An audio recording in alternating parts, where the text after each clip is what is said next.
మానవ జీవితము మనకి చాలా అరుదైనది, చాలా రేర్గా. 84 లక్షల జీవరాశుల్లో తిరిగిన తర్వాత మనకి ఒక్క మానవ జీవితం వస్తుందన్నమాట. ఆ ఒక్క మానవ జీవితాన్ని మనము చాలా చక్కగా వినియోగించాలి.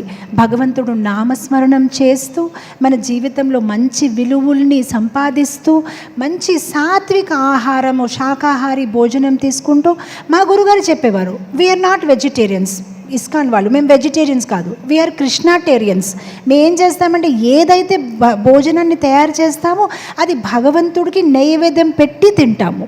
ఎందుకంటే భగవద్గీతలో కృష్ణుడు అన్నారు, యజ్ఞశిష్టాసిన సంతో ముష్యంతే సర్వకల్మషై భూంజంతే త్వగహం పాపం ఏ పచంత్యాత్య కారణాత్. కృష్ణుడు అంటున్నారు, నన్ను అంటే యజ్ఞంలో భగవంతుడికి నైవేద్యం పెట్టకుండా తినిన భోజనం ఎవరైతే తింటున్నారంటే వాళ్ళు కేవలం పాపాన్ని ఆస్వాదిస్తున్నారనమాట.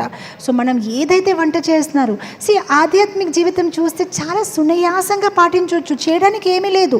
మన జీవితం ఎలా కొనసాగుతుంది అలానే కొనసాగవచ్చు. జస్ట్ దాంట్లో కృష్ణుడిని యాడ్ చేయాలి, భగవంతుడిని యాడ్ చేయాలి, అంతే మనం చేయవలసింది.